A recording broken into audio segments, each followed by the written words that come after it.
Hello, everybody, and welcome to Exploring Reality, where you get to learn about the rational side of the Christian faith. Today, we're going to be talking about who wrote the Gospels, the traditional view of the Gospel authorship. Stay tuned.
All right, what's going on, Bram? How are you today?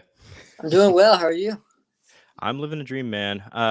Well, let's just kind of get into this right away. I'm going to pull up the notes because we have a lot to cover, and Yeah. I'm still a little nervous about whether or not we're actually going to make it Well, through. just an introduction note here. We've got a lot to cover because there's a lot of evidence. There are also a lot of objections, and I Yep. can promise you that there's a lot of material we just won't be able to get through. Um, but before we start with our presentation, I thought it might be a good idea to quote Bart Ehrman and kind of use him as a foil um, and break down the statement that he's making. So this is from his book, How Jesus Became God, page 90. This is what he says with respect to the authorship of the Gospels. Quote, to begin with, they were not written by eyewitnesses. We call these books Matthew, Mark, Luke, and John because they are named after two of Jesus' earthly disciples, Matthew the tax collector and John the beloved disciple, and two of the closest companions of other apostles, Mark the secretary of Peter, and Luke the traveling companion of Paul. But in fact, the books were written anonymously. The authors never identified themselves, and they circulated for decades before anyone claimed they were written by these people. The first certain attribution of these books to these authors is a century after they were produced. End quote. Hopefully, by the end of this presentation, you're going to see that we have very good reasons to strongly disagree with that. So Yeah. let's get started. Yeah, so I think this beginning slide is going to be really important for people that aren't too familiar with like epistemology and like the methodology that we want to use when we do history. So why don't you just, I'll let you kind of take it away here, Bram, since. Yeah. So when you're arguing for a hypothesis, you have to look at what that hypothesis predicts.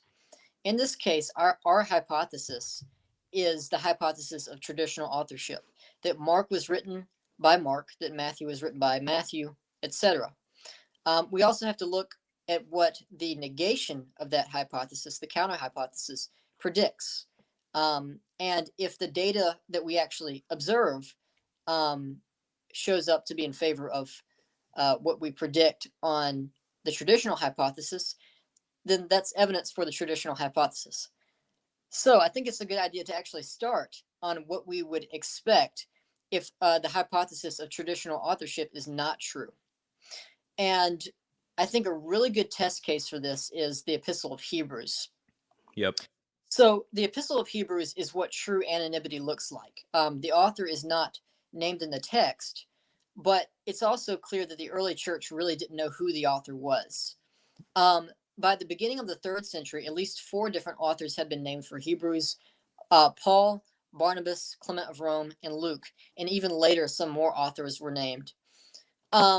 Origen, the 4th century, or excuse me, 3rd century church father, famously remarked that who wrote the epistle is known to God alone. Though he goes on to say that our best sources tell us that he was either Clement or Luke. And the contrast here is what we need to note. By contrast, the evidence for traditional authorship of the 4 Gospels among our extant external evidence is basically unanimous. So yeah. Yeah. I got some of these maps ready. So just to kind of reinforce your point here, Bram, here's a map of gospel authorship. All these people agreed on the traditional authorship, and this is not something you would expect to see on this thesis that we don't know who wrote the gospels, right? Just like you said, what would we expect to see? And one of the things that we would expect to see, given this the negation of this thesis, would be that Irenaeus, Papias, Tertullian, Clement, they would be giving different answers to who wrote these gospels. Yeah. And then just like you said, Hebrews, I made a different map here. And so these are people that reject Pauline authorship of Hebrews. Tertullian of Carthage says it was Barnabas, Origen, and Clement reject Pauline authorship. And so this is what we would expect to see if we don't know who wrote them. This is just a cool point to reinforce what we just said. And the point in bringing up geographical spread is that if you have a wide geographical spread, what that indicates is that, if you have authors living in very different places, far away from each other, that are all saying the same thing, chances are the source, the original source of their information, has to come from much earlier, because you have to allow time for the source to distribute geographically. However, if the sources for traditional authorship started appearing later, then we'd expect people in faraway places saying different things. And that's exactly what you find with Hebrews, and that's exactly what you don't find with the 4 Gospels. Yep. So cool. I think that's enough on that one. I'm trying to get through the preliminary stuff quickly so we can actually have enough time on the meaty parts. So I have a few different points here for the audience. If you want some of these slides, just message me and let me know. But pretty much, these are some points that I think are really important. One being that the early Christians operated under the authority of named individuals, like Jesus, and the named individuals, like the disciples and the apostles. And you can see this all throughout the Gospels in Matthew, Mark. You can see this in the epistles like Ephesians. And the Gospels open up with references to the significance of the eyewitnesses. And they tried and you can actually see that they tried to distinguish themselves amongst other sources. And so one of the ways that you might distinguish yourself is through a name. And so there could be other ways to distinguish between writers, but primarily it's going to be through the names. And so I think it's even more interesting that Luke refers to his own use of prior sources in the opening of his gospel, and the written nature of his own work makes it pretty unlikely that he's only referring to oral resources as well. So anything you want to say on this, Bram? I don't think that Luke is only referring to oral resources. Yeah, it says unlikely. I said that it's unlikely that. I'm sorry, I thought no, you you're said good. Likely. Yeah, I agree with all of that. Cool. So this stuff is pretty interesting too. This is one of those, if you go back to that first slide that we talked about, what would you expect under this thesis that we don't know who wrote them versus what would you expect under the thesis that we do know who wrote them? This is one of the things that you wouldn't expect on traditional on this thesis that we don't know who wrote them. You would not actually expect hostiles to the gospel accounts and to Christianity, Orthodox Christianity, to be acknowledging the traditional authorship. So we have, I mean, Bram, do you have anything you want to add in before I would say that the best way to put it is that the dispute in the early church was not really who wrote the Gospels. The dispute between the Gnostics and the Orthodox Christians in the early church was how to interpret the Yep. Gospels, right? The Gnostics, who took such strained interpretations of the Gospels, had to acknowledge the fact that they were written by the authors to whom they're traditionally attributed to. Now, one might respond, well, what about this allegory group for John? But we're going to address that when we address the Gospel of John. So, yeah. Yeah. So I just want to read this quote by Lee MacDonald and James Sanders. This means that what was at stake between Gnostic and non-Gnostic Christians was not principally which books were authoritative, but rather how the scriptures were to be rightly interpreted. In point of fact, Gnostic Christians employed virtually all the books that were used in the church at large.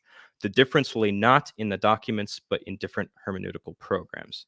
So that just kind of reinforces what you just said, Bram. This wasn't about who wrote what. This was about hermeneutical points. So, well, and here I'd like to say, so we don't really have any good reason to think that the early Christians were credulous about authorship, because we have evidence that they did they were very open about their doubts for epistles like Second Peter. Some of the Johannine epistles like Second and Third John were doubted. Someone like Eusebius in the 4th century is very open about that fact. So yeah. Well, like I say As in the well as slide, Revelation as well. yeah, we also have non-Christian sources disputing like Old Testament books, such as the Pentateuch and Daniel, right? Like who wrote those? And so I just think that I think we should align our expectations in such a way that if there are attacks on the authorship of certain books of the Bible in certain areas, we should expect those on the gospel accounts as well if we actually don't know who wrote this. But that's just not something we see. And so I don't think it can be argued, like I say here, I don't think it can be argued that these hostile corroborations, that these people just are uncritically accepting the authorship of the Gospels. I think it was pretty widely accepted, given all this data that we have, that people back then knew who wrote them. And then I have a resource here for more hostile corroborations too of authorship. So John Cook wrote a book, The Interpretation of the New Testament in Greco-Roman Paganism.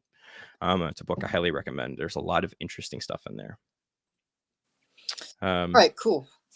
So we're going to do one more slide here before we actually get into the evidence for each specific gospel, which is kind of what I want to get to as fast as possible. Yeah.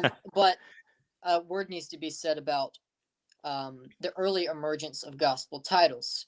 So on Greek manuscripts, sometimes there was a Greek title and it said the gospel according to so-and-so, or it just said according to so-and-so.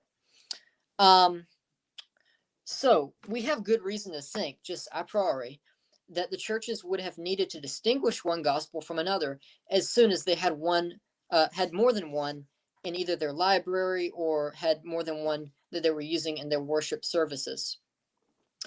The best way to distinguish these gospels would be through names. And, we have a good bit of evidence that the early Christians wanted to see who authored these gospels. They weren't just accepting these manuscripts uncritically. For example, Tertullian criticizes Marcion for publishing his gospel without a name. He says, quote, "A work ought not to be recognized which holds not its head erect, which gives no promise of credibility from the fullness of its title and the just profession of its author." You might say, well, Tertullian's writing late. How do I know that this was true of the 1st century? And here I would just say it's simpler and easier to say that there was continuity rather than discontinuity. Again, we have to compare this to Hebrews. There are no alternate names given on our extant manuscripts for the 4 Gospels, unlike Hebrews. Another thing to note is that these titles in Greek, either Evangelion kata, insert name here, or just kata, insert name here, is a little bit unusual of a Greek formulation. one might expect someone to write it in a different way. For example, they could write, if they wanted to write the Gospel of Matthew, they could just say Evangelion to Matthew 2 or something like that. I don't know if that's actually the correct pronunciation of Matthew in the genitive, but they could have used the genitive structure. They didn't do that, and the early Greek manuscripts we have do not use that.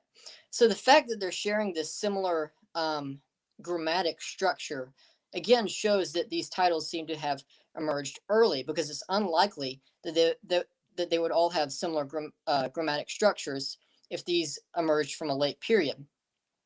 So the universality plus the unusual form of the titles suggests that they originated at an early period. And here's a quote from Richard Bauckham. Quote, "Once the Gospels were widely known, it would have been much more difficult for a standard form of title for all four Gospels to have come into universal use." Awesome. Yeah. So now All we're right, going to dive here we into go. the specific evidence. This is where all the meat's going to be. There's people in the chat saying we're moving really fast, but it's because we want to get to the meat. So, Yeah, here we go. We'll there's slow a down lot. here. Okay, cool. Go ahead, Bram. All right, cool. So we're going to divide each section into three sections, or excuse me, each gospel into three sections: the external evidence, the internal evidence, and then we're going to be talking about objections and addressing those. So let's start with the Gospel of Mark and talk about external evidence. And before we talk about each specific piece of external evidence, just a more general point should be made here. It has to be remembered that John Mark, to whom the second gospel was attributed, was a minor figure in the early church. And in fact, he was known for abandoning the Apostle Paul. You can read about this in Acts 13 and 15. This would have been somewhat embarrassing for the early church. Then you have to ask the question, why would the early church name the second gospel as Mark's gospel? And the best answer to that is that they were bound for historical tradition by historical tradition. We wouldn't expect a later fabricator to assign a name to a gospel whose name had embarrassing connotations or implications. And we can actually do a compare, for example, the Gnostic Gospels. You don't see the Gnostic Gospels being attributed to minor figures in the early church. You see them being attributed to people like Peter. You see them being attributed to people like Thomas, but not Mark. Okay, so now for each specific piece of evidence. First of all, if you take an early church writer like Polycarp, writing about 108, I believe it's his letter to the Philippians, he alludes to Mark, and he doesn't name Mark. Now, when we talk about early allusions to the Gospels, it has to be remembered that in some sense, the point being made here is not that Polycarp says that the Gospel was written by Mark. The point is that Polycarp treats the Gospel of Mark as authoritative, and that's indirect evidence for apostolic authorship, because we'd expect that if the rest of the evidence is right, that Mark was basing his gospel off Peter's testimony, it would make perfect sense why Polycarp would use Mark authoritatively. By contrast, we don't see these early writers alluding to other non-canonical gospels that much at all. But Papias of Hierapolis, probably writing 95 to 110 AD, I'm going to defend that date when we get to the Papias slide, says explicitly that Mark was writing based on Peter's testimony, that Mark was a follower of Peter and wrote his gospel based on Peter's kind of ad hoc preaching. He says it was out of order. And what's especially interesting about Papias's account, you can read about this in Eusebius' History of the Church, book 3, chapter 39. And he actually says that this is what John the Elder said. Now, when we get to our Papias slide, we're going to be, I'm going to be arguing that John the Elder is the same as John the Apostle, the son of Zebedee. So we have very good reason to think that Papias is getting his information straight from John the Apostle, an eyewitness of Jesus. Justin Martyr, writing about 150 to 160 AD, he calls Mark the memoirs of Peter. This is in his dialogue with Trypho 106:3. The word he uses for memoirs is actually the same word that Xenophon uses for the biography of Socrates. That's interesting. Yeah. But another phrase that Justin uses is actually a little more revealing. He calls the Gospels the memoirs of the apostles and those who followed them. Okay, what that suggests is at least 4 Gospels, because the memoirs, that's plural, and then the memoirs of those who followed them, that's also plural. So you have 2 plus 2, that equals 4. 4. If you can do I math think that's properly. really interesting, just Yeah, especially because whenever I'm talking about this with some skeptics, they'll always say that Justin Martyr doesn't actually mention them. But this act, like, if you're gonna again operate under this epistemological method when we're doing history here, like, this fits the data better. This fits the data better on the thesis of traditional authorship than it does in its negation. yeah, I agree. I wanted to Yeah. put that in. And it's hard to think of another reason why Justin would make this distinction between the apostles and those who followed the apostles, unless he's referring to Matthew and Mark, and then Luke and John. So you have Matthew and John, the apostles, and then Luke and Mark, those who followed the apostles. It fits perfectly. So all this evidence meshes together really, really well. All right, next we have Irenaeus in his book Against Heresies. He's writing around 180, 181 AD. Irenaeus, this is what he says, quote, Mark, the disciple and interpreter of Peter, did also hand down to us in writing what had been preached by Peter. Now, I'm unsure of how much this actually counts as independent evidence, because I suppose that Irenaeus is dependent on Papias here. But some argue that Irenaeus could have been getting it from other sources like the church in Rome. I wish I would have had that ready. Jason Engwer makes a really good argument that this is actually a Roman source that Yeah. Irenaeus depends on here. So, Yeah. And I don't know. I still have my reservations about that. oh But yeah, yeah, it's yeah. just so that way we have everything on the field. That's all. Keep Yeah, going, cool. Bram. Sorry. All right, cool. No problem.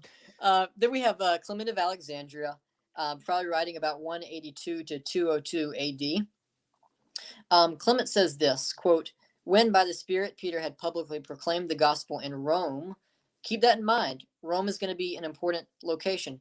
His many hearers urged Mark, as one who had followed him for years and remembered what he said, to put it all in writing. We have the Anti-Marcionite prologue to Mark. This is hard to date. So I'm going to suggest just a wide range between the 2nd and the 4th centuries. Interestingly enough, the Anti-Marcionite prologue to Mark calls Mark stump finger because, quote, he had fingers that were too small for the height of the rest of his body. So apparently, according to this tradition, Mark was physically impaired. Again, this is like evidential sprinkles. I'm not saying this is a knockdown argument, but it appears that if this tradition was circulating, again we have to ask the question: why would the early Christians attribute authorship of the second gospel to the guy who was impaired in his hands? Then we have Tertullian. We're getting later and later here. 207 to 208 AD. He says the same authority of the apostolic churches will afford evidence to the other gospels also, which we possess equally through their means and according to their usage. I mean the gospels of John and Matthew, while that which Mark published may be affirmed to be Peter's, whose interpreter Mark was. Sorry, that was kind of a word jumble. Origen, in his commentary on Matthew, says the second gospel was written by Mark, who wrote it following Peter's directives, and whom Peter also acknowledged as his son in his epistle. And then he goes on to quote 1 Peter 5:13. Okay, and this is our last piece of evidence. This is an interesting one, and it's one that's commonly overlooked. This is saying 13 of the Gospel of Thomas. And let me read it really quick, because at first you might be like, how's this evidence? But this is what it says. Jesus said to his disciples, quote, compare me and tell me whom I resemble. Simon Peter said to him, you are like a righteous angel. Matthew said to him, you are like a wise philosopher. Thomas said to him, Master, my mouth is completely unable to say whom you are like. Keep in mind the Gospel of Thomas is non-canonical. It's weird. It was written by weird people, and it says weird things that Jesus did not actually say. But that's not the point. A lot of scholars like Simon Gathercole, Richard Balcom have noted that here the author of Thomas seems to be polemicizing against the Gospel of Matthew and the Gospel of Mark. Thomas is the one who understands, who says the right thing. He says, "Master, my mouth is completely unable to say who you are like."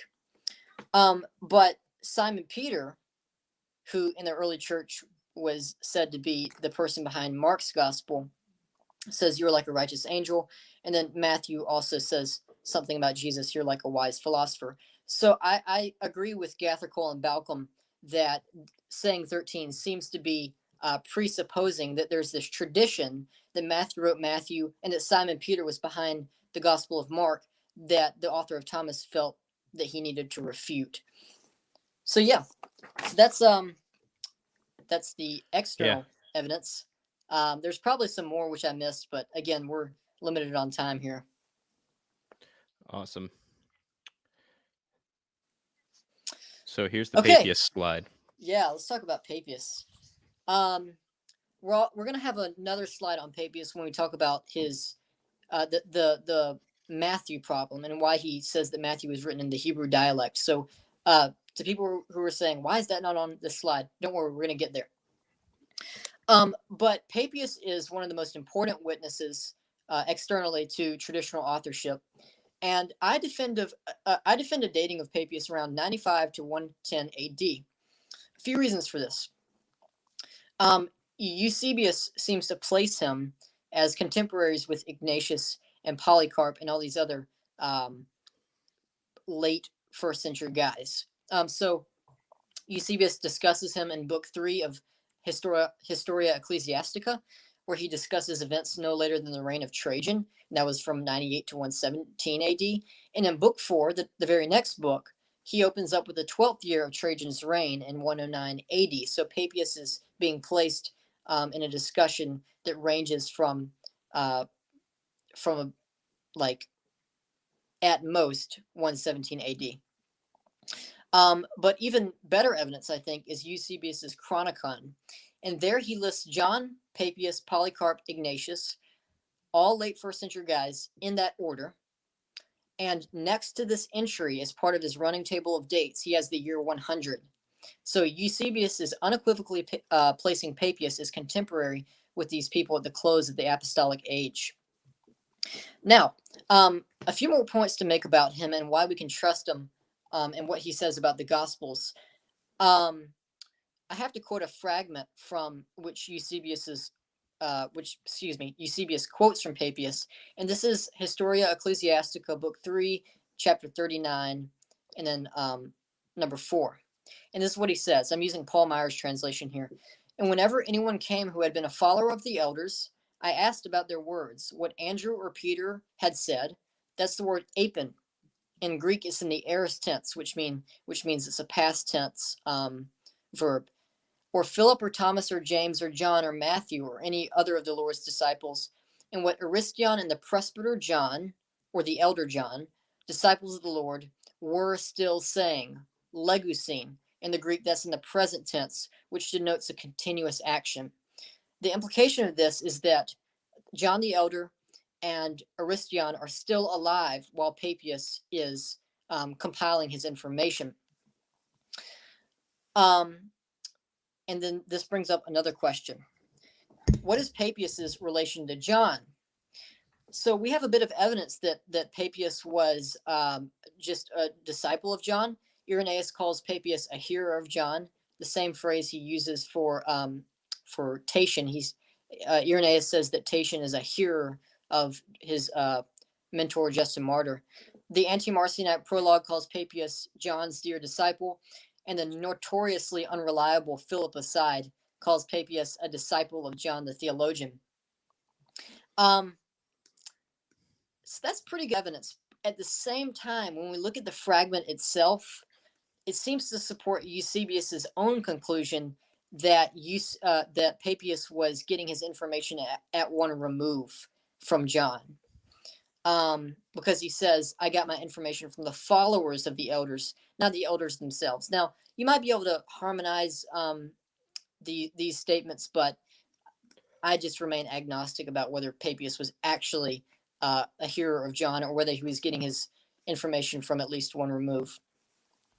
But I think that another point to make is I think there's good reason for thinking that Papias, when he says John the Elder, he's talking about John the Apostle, and the reason is this. This is disputed. I'll admit that. But so the category of elder in Papias's work seems to imply in this passage, or seems to include only the 12 disciples, because he says, asked about the follower of the elders, and then he lists the 12 disciples, or at least some of them. And then the category of the Lord's disciples seems to include both the 12 disciples and other followers of Jesus, including Aristion, who's not one of the 12 disciples. So when when Eusebius calls John the presbyter, presbyteros, the same word as elder, it seems that he's saying that this is John, one of the 12. And thus the distinction that Papias seems to be making is not one of the 12 versus some of the non-12, but he's making a distinction of time, those who were still alive versus those who were not still alive. Okay, I'm spending a bit of time on Papias, but I think it's worth it. There's one more objection that I want to dispel, and people will say, look, okay, you can say that Papias was written early, blah, blah, blah, but there's a problem here, because Papias says something terribly unreliable about Judas, and I'm happy to take on that challenge. So let's talk about Judas, shall we? Where are my notes? While you're getting that prep, Bram, for the audience, I'm going to cite a paper. I'll put it in the description as well. And it's about this topic. I'll just keep it at that. There's a paper I think that you should read. And I'm just saying that while Bram's prepping his notes here for this Judas thing. Yeah. Okay. So, turns out I can't find where I put my notes, so that's too bad. But it's fine because I have Stephen Carlson's book right here. Okay. Now, this Stephen Carlson's book on Papias is basically fresh off the press. It's some of the most, I think it's the most updated scholarship you can get on this subject yet, because it's so new. And Carlson discusses this fragment from a 4th century commentator on who says that Papias had a lot of weird things to say about Judas. And I guess I should quote from that really quick. Oh, here, I found my notes. That's good. Okay, cool. There we go. Phew. I was just trying to find the quote. Yeah. Okay, so this is from the 4th century commentator Apollinarius of Laodicea. I hope I pronounced that right. This is what he says. Papias, the disciple of John, recounts this more clearly in the 4th book of the exposition of the sayings of the Lord, as follows, quote, Judas was a terrible walking example of ungodliness in this world, his flesh so bloated that he was not able to pass through a place where a wagon passes easily, not even his bloated head by itself, for his eyelids, they say, and then he goes on to describe terrible, gross things, which I apologize, but for the sake of historical evidence, I feel like I need to tell you what they are. That's okay. Go ahead. It's okay. All right. He goes on to describe swollen and sunken eyes, bloated genitals with pus and worms coming out, and a death that stunk. Yep. Okay. And the objector will say, well, Papias says these really implausible things. How can we trust what he's saying about the Gospels? And Carlson notes a few things. One, the history of this text is complicated by textual problems, not least the fact that it survives only in a few quotations from a lost 4th century commentary, which quoted a lost 2nd century work. So we're getting this at many removes. Another thing Carlson notes is that the description of Judas's death here is really similar to Galerius, which Eusebius describes in Book 8 of Historia Ecclesiastica. And so Carlson actually reconstructs the passage this way. According to Carlson, Papias only wrote that, quote, Judas was a terrible walking example of ungodliness in this world, his flesh so bloated that he was not able to pass through a place where a wagon passes easily. And then he says, I'm going to quote him again, the following sensational description, signaled by a change in information with the word fasci, they say, cannot be independently traced back to Papias and probably belongs to the 4th century sources of Apollinaris. In fact, it has to do more with the gruesome death of Galerius, which Eusebius and Lactantius declaimed in lurid detail. Both Galerius and, as we see, Apollinaris' Judas enjoyed the well-deserved deaths of the persecutors of popular imagination in the soil of the 4th century after the end of the Great Persecution. Okay, so Carlson doesn't even attribute the entire passage to Papias. But the part that he does attribute, we can plausibly say, is metaphorical and hyperbolic, and it serves as actually a moral diagnosis of Judas's sin of greed. And there's a paper on this called, I think it's called The Death of Judas, or a note on the death of Judas and Papias. I believe that's what it's called. We can put a link to it in the description afterwards. Yeah, that's one of the papers I was planning on citing. Yeah, that finds parallels in relevant literature of how this language could be metaphorical. So I don't think this objection needs to keep us from trusting Papias on the authorship of the Gospels. So. Yep. All right. All right. We're still on mark. It's okay. We're only at 37 minutes, so we're good. All right. I'm gonna try to go through this fast because I want to get through everything. Yep. Okay, so keep in mind, Papias tells us that Mark was a follower of Peter and wrote his gospel based on Peter's teaching. Question is, what would we expect from the internal evidence of Mark's gospel if that's true? Well, we'd probably expect that there would be this narrative focus on Peter, and that's exactly what we find. Than, can you go on to the next chart, please? Yeah. So I was really lazy, and I just took a picture of a table from Richard Balcomb's book, Jesus and the Eyewitnesses. And this table nicely illustrates how Peter, or Simon Peter, how frequently he appears in Mark's gospel and how consistently he appears in Mark's gospel, save most of chapter 15, or excuse me, all of chapter 15. So if you could go back. Yep. Please. There you go.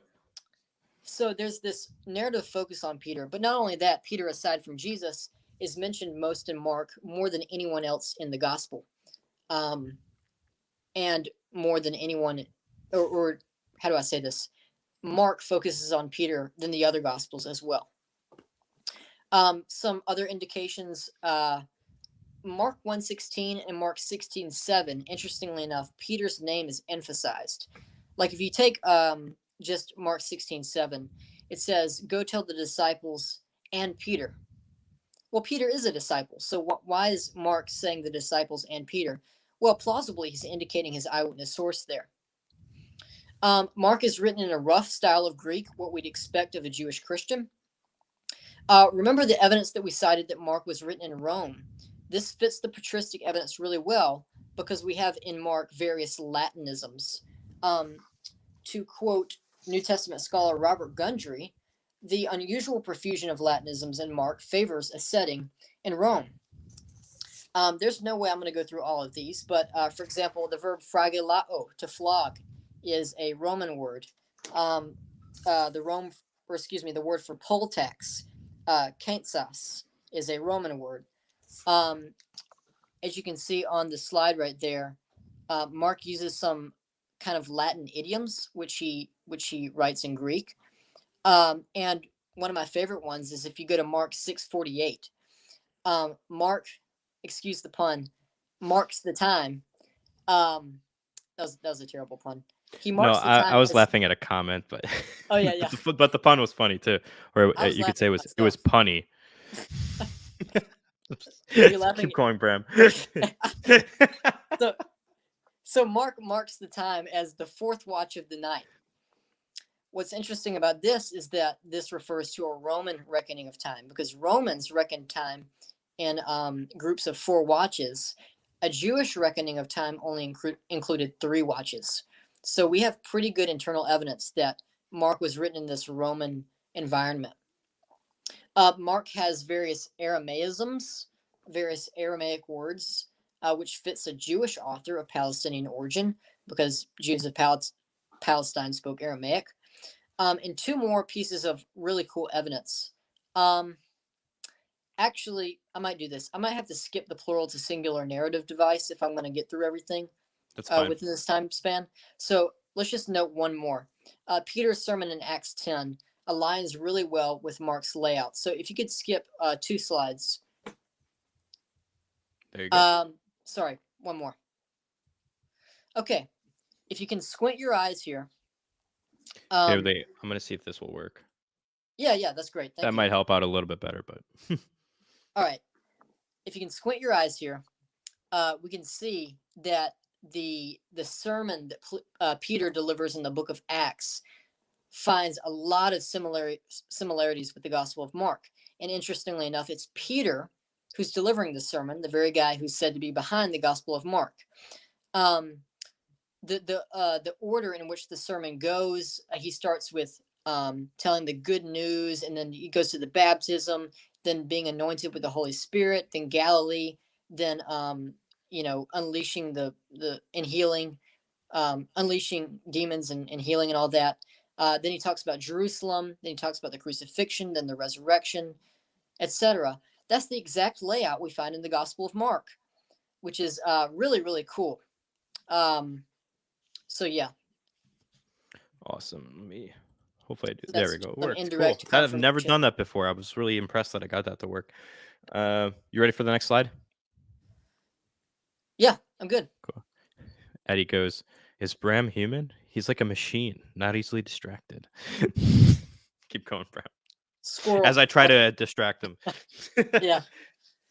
No, what's distracting me right now is all Lucas's comments, because he always comments like really good quotes, which I don't want to miss either. I know. So whenever he's doing that, I'm just doing this. Yeah, keep on doing that. That's sick. Okay, just a few objections. I think the best objection you'll see to traditional authorship from Mark is that Mark doesn't know what he's talking about. He doesn't know his geography, and he doesn't know his culture. Again, I'm going much longer than I actually expected, so we might have to skip a few of these. But just to ward off a few common objections, for example, take Mark 6:45. It says, immediately he made his disciples get into the boat before him to the other side, to Bethsaida, while he dismissed the crowd. Keep in mind, Bethsaida is on the northeast side of the lake. The problem is when they, by verse 53, they have not landed on the northeast side of the lake. They've landed on the west side of the lake, Gennesaret. So what's the problem here? Does Mark just not know what he's talking about? No, because in between verse 45 and verse 53, you have a big storm come. That's kind of the point of the story. And very plausibly, a strong east wind could have come and blown them off course. So I think the fact that they did not land in Bethsaida and did land on the shore of Gennesaret is kind of the point of the story, or at least part of the point of the story. The point is there was a storm. So I don't find this objection very good. Another one of my favorites that I like to hear is Mark 7:31. It says, then he returned from the region of Tyre and went through Sidon to the Sea of Galilee in the region of the Decapolis. If you look on a map, and I guess I should have posted a map on here, my bad, but Jesus's trajectory is not a straight line. Oh goodness, this is doing some mirroring here, so I don't even know how I'm going to work this. Whatever Bram's doing, just imagine the opposite. Okay, you know what? Yeah, imagine the opposite. He goes like this, Tyre to Sidon, and then he goes all the way down here to the Decapolis. That might not even be right, even if it's mirrored correctly. But whatever, I can see it in my head. We get the point. I think we get the right? they'll get the point. And they said, well, did Mark think that Jesus had to go through Sidon to get to the region of the Decapolis? Surely he doesn't know his geography. Well, this is one verse, and there's nothing in the verse that says that Jesus was trying to get from point A to point B as fast as possible. he was not trying to break a land travel time record. Very plausibly, he had business to do inside, and then he chose to go around and then go to the region of the Decapolis. So again, it's just reading way too much in the text to say that this is an error on Mark's part. And the Gerasenes problem, Mark 5:1, is probably just a stream for its own time. So I don't think we're going to get to that. That's Again, you okay. can anything we don't talk about, you can email me, bramrawlings@gmail.com, and I'll give my opinion and send resources for you. But let's talk about one more. Mark 7, verses 3 through 4. Skeptics sometimes will say Mark doesn't know the Jewish hand washing customs. And Mark 7, verse 3 says, "For the Pharisees and all the Jews do not eat unless they wash their hands properly, holding to the tradition of the elders." Bart Ehrman, when he was writing Jesus Interrupted, said, "The problem is this ritual does not exist." And in fact, if you read the Old Testament, it says that only the priests need to do this. So what's the problem? Well, by the 1st century, most likely the Pharisees had expanded the priesthood rituals for everybody. That was kind of part of their tradition and their thought. And secondly, we have independent attestation for this same kind of tradition. The Epistle of Aristeas, if that's the right pronunciation, 305. And it says, "As is the custom of, quote, all the Jews, they wash their hands in the sea." That's the 2nd century BC. And I think both in this epistle and in the Gospel of Mark, which says all Jews or all the Jews, this is typical Jewish hyperbolic language. We don't need to say every single individual Jew did this. Just a lot of them did this. And interestingly enough, I learned this recently. Bart Ehrman has admitted on his blog that his objection to this part of Mark was actually not correct. And because of this evidence, the Epistle of Aristeas, he actually said that Mark didn't make a mistake here. So yeah. Awesome. We're not getting to that. We're going to skip that. I figure I was just going to say, let's just get. Yeah. All right, go ahead, Bram. All right, cool. All right, so now we're at the Gospel of Luke. Like the Gospel of Mark, Polycarp alludes to Luke in 108. So does Ignatius allude to Luke. Again, this shows early use of the Gospel of Luke by early writers, and that's something we do not see really to the same degree at all for these non-canonical Gospels. The earliest manuscript title, which says the Gospel according to Luke or according to Luke, is P75, and that's around AD 175 to 225. Again, we can cite Justin Martyr here, 150 to 160 AD. He calls the Gospels the memoirs of the apostles and those who followed them. It's hard to understand why in the world he'd make that distinction unless he was referring to Matthew and John on the one hand and Luke and Mark on the other. Irenaeus says twice in Against Heresies that Luke was written by Luke, the physician. The Anti-Marcionite prologue to Luke, which again is hard to date, 2nd to 4th century, though the liberal scholar Helmut Koster, I think that's how you pronounce his name, dated it to around the 2nd century. Tertullian says that Luke is a summary of Paul's gospel. The Muratorian canon, which I think most scholars date to about 180 to 200 AD, says the same thing. Luke, the physician, wrote this gospel. There have been a few dissenters that say that the Muratorian canon should be dated later, like to the 4th century, most notably Carl Sundberg, but his arguments have been refuted, in my opinion. We don't have time to go through that today as to why, but I'm in the majority of scholarship here when I say that the Muratorian canon is dated to 100 to 200 AD. Marcion, the 2nd century heretic, apparently attributed the gospel to Luke. Clement of Alexandria, in Stromata 512, he says that Luke in Acts of the Apostles relates that Paul said, and then he goes on to quote Acts 17, 22 through 23. Eusebius, 4th century, so we're getting later and later. And again, we can make a similar argument for Lucan authorship that we can make for the authorship of Mark. Namely, why would the early church freely attribute a gospel to an obscure non-apostle? Now, Luke, unlike Mark, was not known for abandoning the apostle Paul, or for being incompetent or anything like that, or having a stumpy finger. Um, but Luke was a very obscure guy, and in my opinion, not someone the early church would invent as the author for this important gospel, which became part of their fourfold canon. Okay, so that's external evidence. You want to go on internal? While we're switching to that other slide, there's a paper that you showed me, Bram, about the Muritarian fragment and the dating of it. Yes. So I'm going to put that in the bio as well when we're done with the stream. So that way, if anybody's questioning the dating of the fragment, we can get that taken care of. Okay. Keep going. Okay, so there's some good internal evidence for Luke and authorship. To start off, Paul says that Luke was a Gentile. He says that he's one of the uncircumcised, Colossians 4:10-14. And interestingly enough, the gospel and Acts bear the marks of having been written by a Gentile. For example, note the phrase "their language" in Acts 1:19. It's written in a more Hellenistic, sophisticated style of Greek than the other gospels. And also there's a Gentile focus in the Gospel of Luke. This is not controversial. There's an emphasis on the universality of the gospel. He omits some material that focuses on the Jewish law. He substitutes some Greek equivalents for Jewish titles. For example, Lord or teacher for rabbi. Sorry, I had to check my notes on that one. You're good. And of course, he focuses on a lot of Gentile converts in the book of Acts.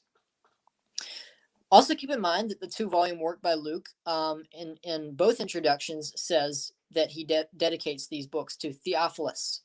Theophilus was a person. Most scholars agree that that was a real person, not just some literary device or anything like that.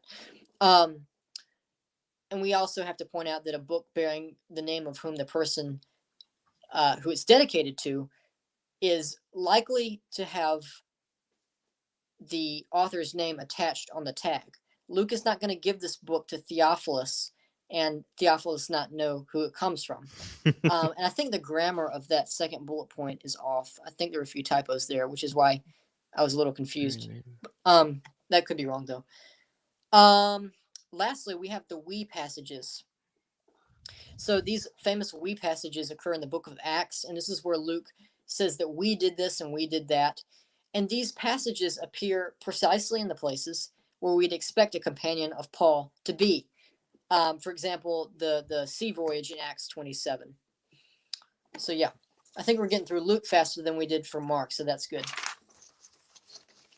Awesome. All right, let's talk about some objections. Okay, a few objections here.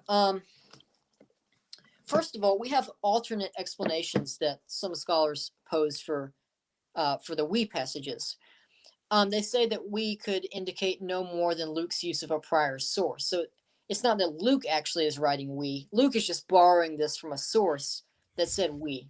The problem with this is that, and this is what I don't understand about a lot of kind of, I guess, fringe source criticism.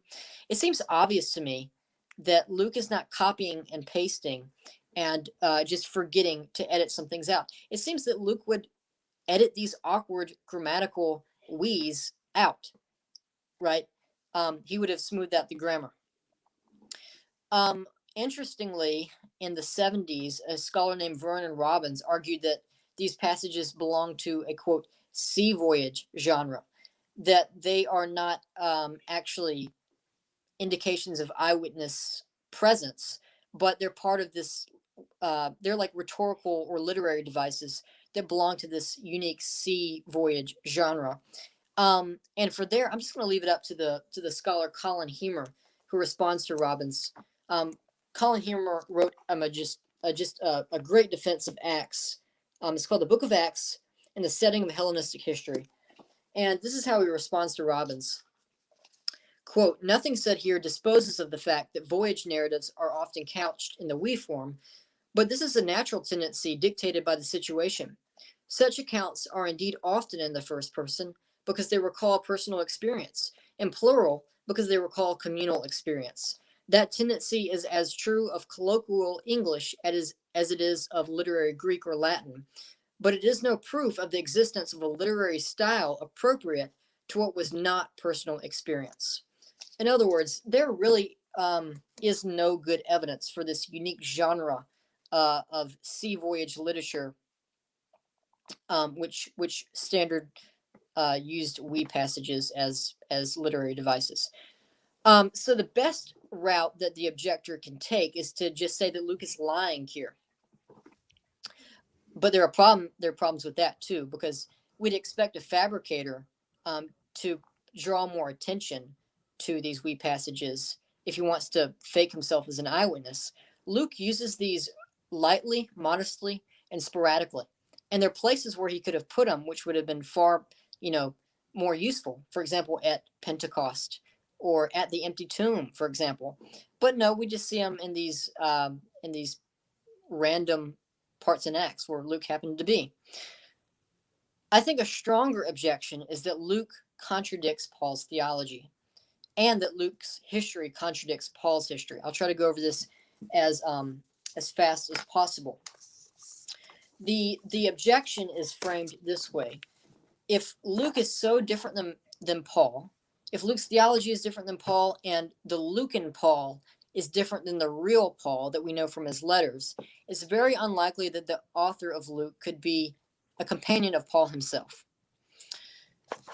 A few things to say about this. One objection that is brought up is, look, Paul in Acts 15 allows people to impose rituals on other people. Remember the council in the book of Acts? Whereas in his letters, he rejects, the need to impose rituals on people. That's a misunderstanding of the council in Acts 15. It was a temporary compromise for a mixed Jewish Christian audience, most likely, and it fits really well with Paul's statements that people should not be stumbling blocks to each other. These seem like temporary rules for Jewish Gentile audiences to get along with each other. They'll also say, why does Paul circumcise Timothy in Acts 16:3, whereas Paul says that circumcision counted for nothing? That's, again, a misunderstanding of Acts. The reason Paul circumcises Timothy is not so that Timothy can be saved or be a part of the covenant people of God, but so that Timothy's ministry won't be hindered by people to whom his uncircumcision might be offensive. And for the same reason, he participates in the purification rituals in Acts 21. This is all part of Paul's advice to become all things to all people, so that by all means, he might win some. This is 1 Corinthians 9. Than, did you just get 1K subscribers? Yeah, I didn't want to interrupt you, but we just hit 1K. So awesome. That means I'm gonna throw a celebration stream. We'll figure out when to do it, but just with all our friends, we can just throw, instead of like one of our Discord calls where we just kind of talk with each other and bounce ideas off of each other. We'll do a stream talk doing that, just an open discussion with all our friends. Yeah, and it looks like we're about halfway through, and I'm almost done with Luke, so actually our timing is quite good. Yeah, let's go. Let's keep going, man. I want to say a few more things about Luke. If someone tries to say that Luke's presentation of Paul is different than Paul as we find him in Paul's letters, first thing I do is point him to Acts 20, where Paul gives a speech before the Ephesian elders, Acts 20, 17 through 35. And just all I have to say is read it for yourself, because Paul's speech there sounds a ton like Paul in the letters. Just uses similar phrases and similar language and similar rhetoric and all that. One point of contact I find really interesting is Acts 13, verse 39. And this is Paul's speech in the book of Acts. He says, through him, everyone who believes is justified, dikaiutai, from everything you could not be justified from, dikaiothenai, by the law of Moses. This sounds like the exact same Paul who talked about justification in Romans 4. This, so critics might say, well, the Paul in the book of Acts, from Acts 15, we can tell, is not antinomian, whereas the Paul from the Pauline letters is, but that's not the case that's not the case at all. I guess I have one more thing to say in response to this objection, specifically the one that says Luke's history contradicts Paul's history. So just a quick common example of this, Galatians 2 contradicts Acts 11. And the supposition behind that is that Galatians 2 is referring to Paul's travel to Jerusalem for the major council that occurred there. But of course, if you think Galatians 2 is referring to Acts 15, yeah, you're going to have problematic differences. More plausibly, however, I think the what's reported in Galatians 2 corresponds not to Acts 15, but to Acts 11. And just 3 points of contact here that I think are actually confirmations rather than disconfirmations. One, Paul says he went up because of a revelation, Galatians 2:2. This fits with, I can't pronounce his name, Agapus's prophecy that there would be a famine. That's Acts 11:28. Two, Paul is told to, quote, remember the poor, Galatians 2:10, which fits the need of the disciples bringing aid to those in Jerusalem, Acts 11:29. And in both counts, Barnabas goes with Paul, Galatians 2:1 and in Acts 11:30. So yeah, I think that's sufficient for Lucan objections. So for the audience now, Matthew is, Yeah. I think Bram, you and I both were kind of actually skeptical about Matthew. Yes. We held to it, but we weren't super confident in it. Well, And it's kind of, at one point I just said Matthew did not write Matthew. Oh, really? Right? I was pretty confident at one point that Matthew did not write Matthew. Later on, I was agnostic, but yeah. Fair enough. Yeah, studying this in depth for the stream kind of changed my mind, and you said it changed yours, so I'm excited for this one. Yeah, same here. Studying for the stream changed my mind, which is really cool. Yeah. Okay, so right when we get to Matthew, we have a problem, and I'm going to be a genius and use alliteration and call it the Papias problem. I'm just kidding. That's not much of a. That's not very cool. Okay, the Papias problem. This is what Papias says. Historia Ecclesiastica by Eusebius, Book 3, Chapter 39. He says, Matthew arranged the oracles in the Hebrew dialect. The word there is dialectos, and each man interpreted them as he was able. We have a problem because our extant Greek version of Matthew does not read like translation Greek. It does not read like Greek that has been translated from Aramaic or Hebrew, and we can identify translation Greek. The problem is it's not in our extant Gospel of Matthew. So we have four options here. We have four options. One, the oracles, teologia, refers to the Gospel of Matthew as we have it. Two, the oracles, teologia, refers to a saying source, kind of a proto-Matthew, something like Q, or maybe Q itself. Three, Papias is not speaking about the Hebrew dialect, but he uses dialectos to mean literary fashion. Thus, Matthew arranged the gospel along Jewish Christian lines. So he's not actually saying Matthew was originally written in Hebrew. He's saying it was written in this Hebrew literary style. That's the position that Robert Gundry and Craig Evans take, for example. Four, Papias was wrong. So I'm going to be defending number one, that the oracles teologia refers to the entire Gospel of Matthew as we have it, and number four, that Papias was wrong. So the reason for why I think that Papias is referring not to a proto-Matthew, but Matthew as we have it. Papias says that Matthew was written in order, sunataxito, in contrast to Mark, which was written out of order. The word that Papias uses for order is taxis. So Papias is contrasting the quote-unquote order or taxis of Matthew with that of Mark. Papias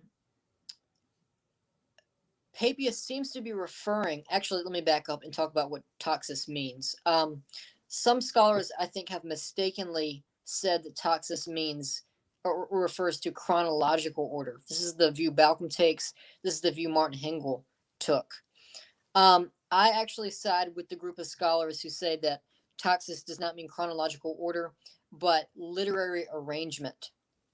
So, for example, Dionysius of Halicarnassus, when he's responding to Thucydides, he critiques him on his taxis.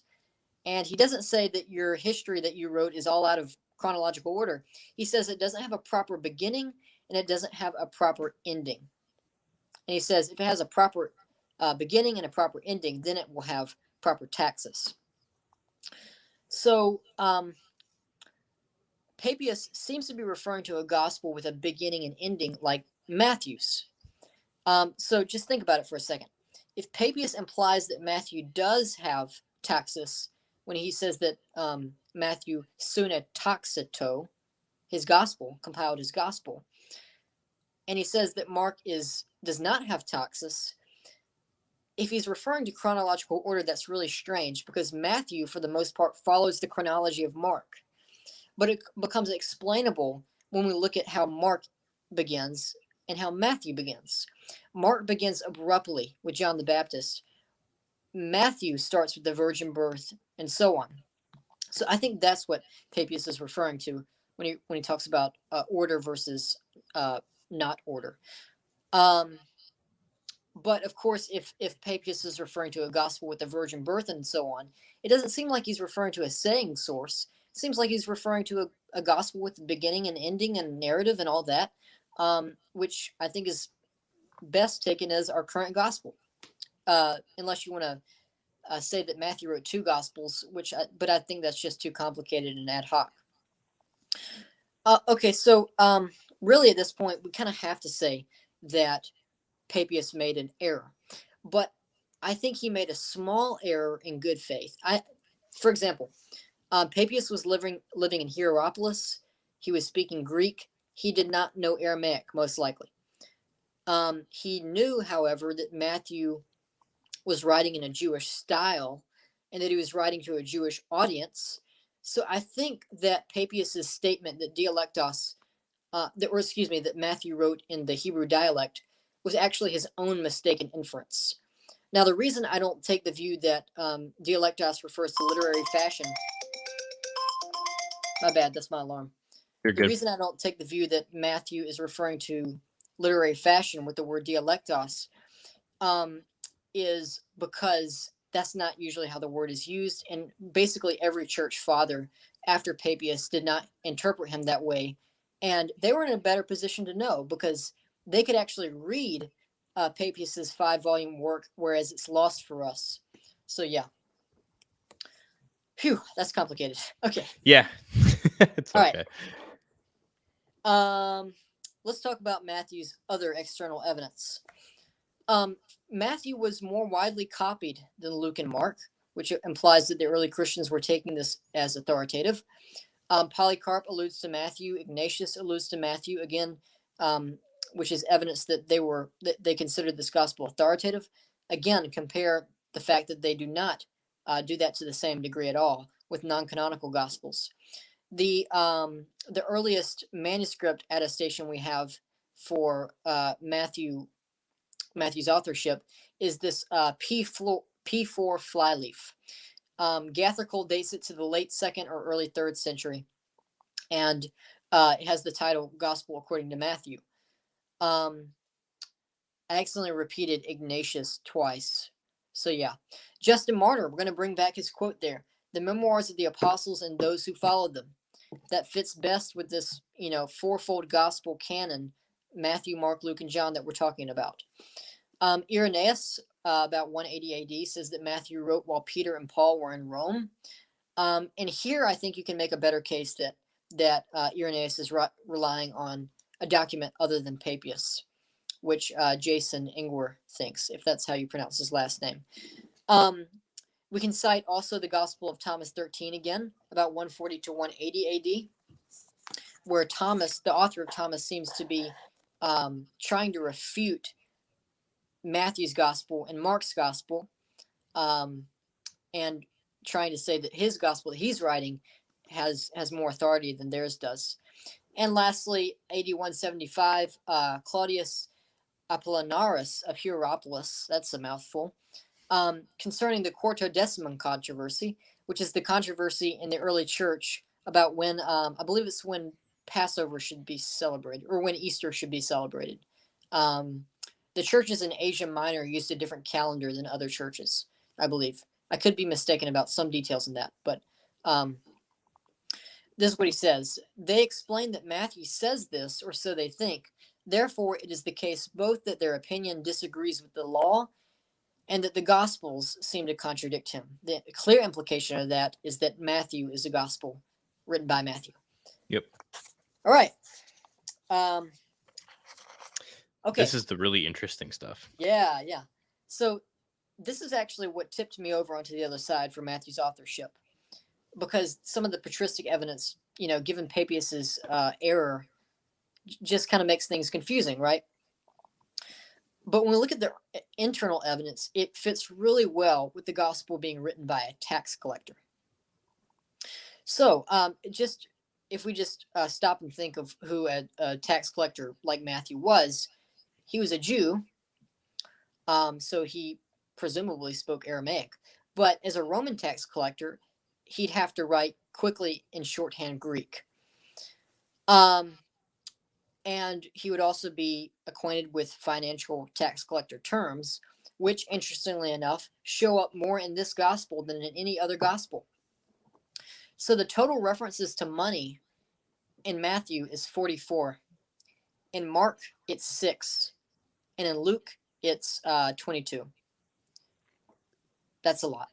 Yeah. So I'm not going to go through all of these. Matthew's very specific about his money. He's the only person that tells us that Judas was betrayed for 30 pieces of silver. He alone includes the 2 parables of the talents. He uses unique monetary terms, the drachma, the stater, the talent. He's the only gospel to mention silver and gold. When he records the interesting miracle of the coin and the fish in Matthew 17, he uses 2 terms for coins that are not found elsewhere in the New Testament.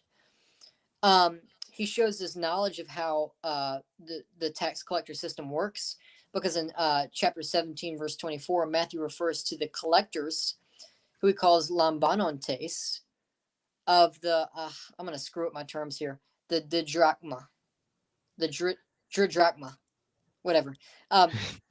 He is careful not to use the word telonai, tax collector, because he knows that these men are not government collectors. So he shows his intimate knowledge on the details of how taxes were collected and who could be counted as a telonai and who could not be. And lastly, Matthew alone adds the word tax collector in his list of 12, perhaps self-deprecatingly, alluding to his own experience of grace. This is easy to imagine if Matthew is the author, because we can see the other gospel authors, just listing the 12 disciples. But when Matthew is writing his own gospel and he comes across himself, he's the guy that would want to emphasize, I was the tax collector. That's, I was seen as the scum of the earth, and Jesus told me to follow him, and he saved me from that. All right. Objections. So more than for any other gospel, I think the objections to Matthew are the strongest. Now we should start, actually, just for fun, with a really weak objection, but it's one that is even Ehrman thinks is legit. Like this one. Daniel, we're gonna address that on our one of our last slides. All right. I need to let my cat out because he's being really annoying. That's fine. Go for it. We'll take a little quick break here anyway. All right, I'm back. He was messing up my door. Sorry, that's not okay. professional, is it? So, okay. Third person language. When Matthew recounts his own calling story, where Jesus calls him from the tax booth, he uses third person language. And the objector will say, well, surely if Matthew is writing his own gospel, when reporting events about himself, he'd use first person language. I think this objection, honestly, I'm trying not to be hyperbolic here, but I think it's hopelessly anachronistic. I think it's horrible. Yeah, it's really bad. So this was standard convention in the ancient world to refer to yourself in the third person. Josephus does this. Polybius does this. Xenophon. Xenophon does this. Julius Caesar does this. Thucydides, for example, in his introduction to the Peloponnesian War, he opens up his war by stating Thucydides, an Athenian, wrote these things. Right? This is weird to us today, but this is not weird in the ancient world. Jesus himself referred to himself in the third person. He says, "The Son of Man." And lastly, I like this just because it's so rhetorically powerful. Saint Augustine, in his reply to Faustus, who made this exact argument, this is what Saint Augustine writes. He says, Faustus can hardly be so ignorant as not to have read or heard that narrators, when speaking of themselves, often use a construction as of speaking of another. I have a quote from Xenophon here too. Like, Yeah, nobody go disputes ahead. who wrote Xenophon, but here's another one. There was in the army a certain Xenophon, an Athenian, who accompanied the army neither as a general nor as a captain nor as a private soldier, but Proxenos, an old acquaintance, had sent him, and that's Xenophon Anabasis 3.1. So just to kind of reiterate that point a little bit, like we have tons of contemporary, like classical writings that use this exact same style. So Yes. Okay.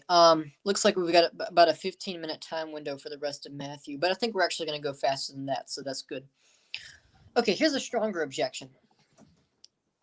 If Matthew was an eyewitness, why would he have borrowed so much from Mark, a non-eyewitness? Does that make any sense? Why would someone who was presumably there need to get information from someone who is not there? So I want to clear one thing up real quick Yeah. because there's going to be people in the audience who don't know exactly what we're referencing here too. This is like referencing the synoptic problem in specific and Yeah.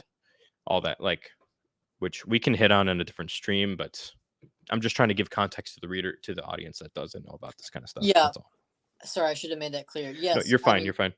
I take the view of Mark in priority, which is pretty much consensus among scholars that that Mark came first and that Matthew and Luke substantially borrow from a lot of Mark's material. I think there are two problems with this objection, and I'm happy to talk about this now because this is one of the objections that really convinced me that Matthew was not written by Matthew initially. First, I think the first problem with this objection is that it mistakenly assumes that Matthew is using Mark as a source, as if he needed this information, right? But in other words, it envisions Matthew saying, well, I need some information, so where am I going to go? Okay, I'm going to go to Mark.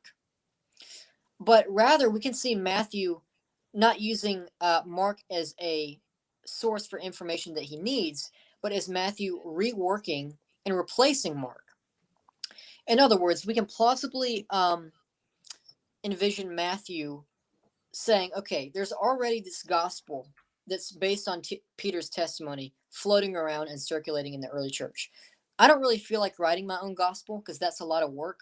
So I'm just going to use Mark's as a template and then use that as a verbal source and use that to add my own eyewitness testimony where I see fit. Secondly, I think it mistakenly imports modern ideas about borrowing and plagiarism into a first century context. And I think D.A. Carson and Douglas Moo, in their introduction to the New Testament, refute this pretty well. And this is what they say, quote, plagiarism in the modern sense and the shame associated with it developed in the wake of the invention of the printing press and the financial gain that could be associated with the mass production of some writing. The wholesale takeover, without acknowledgement of someone else's literary work, with or without changes, was a common practice in the ancient world, and no opprobrium, I still don't know how to pronounce that word, and I still don't know what it means, was connected with it.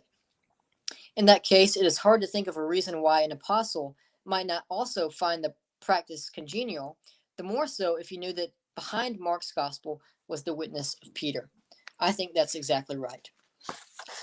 Okay, So let's round up Matthew by Hey, addressing Brent, that word is just like a harsh criticism. That's all. opprobrium. I need Yep. to add that to my vocabulary. Yeah. I'm gonna start having some opprobriums against Bart Ehrman. Right.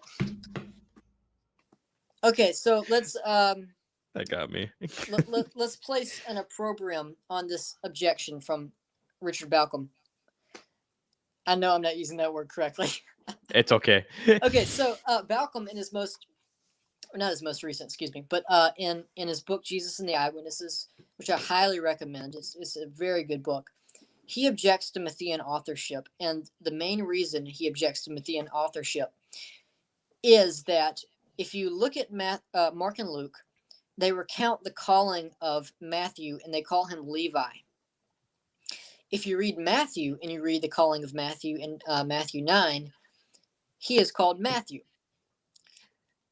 The problem, Balcom says, is that, quote, if Matthew and Levi were the same person, we should be confronted with the virtually unparalleled phenomenon of a Palestinian Jew bearing two common Semitic names.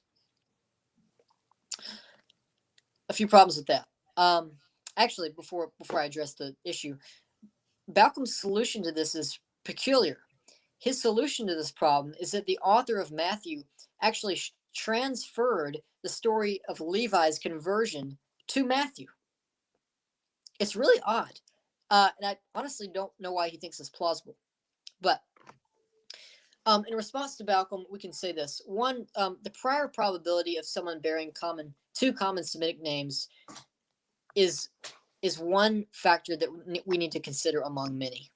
It shouldn't be considered as decisive. And in fact, Balcom in his own work actually cites examples of rare combinations of names. Rare combinations of names are rare indeed, but they occur in every culture. And if we have good posterior evidence that Matthew actually was called Levi, then we're justified in believing that Matthew had two common Semitic names. Second, some counter evidence that that Balcom doesn't consider is that Mark and Luke actually seem to portray this guy named Levi as an apostle, because if you read Mark and Luke, they are the words they use to describe the calling of Levi are some of the same they used to describe the calling of the other 12 apostles, which suggests in a narrative sense that they understand Levi to be Matthew. So Balcom's argument is not just against the Gospel of Matthew. It seems to be against all the synoptics as well. All right. All right. You ready for John? Yeah, cool. We're at making the good fourth time. Gospel.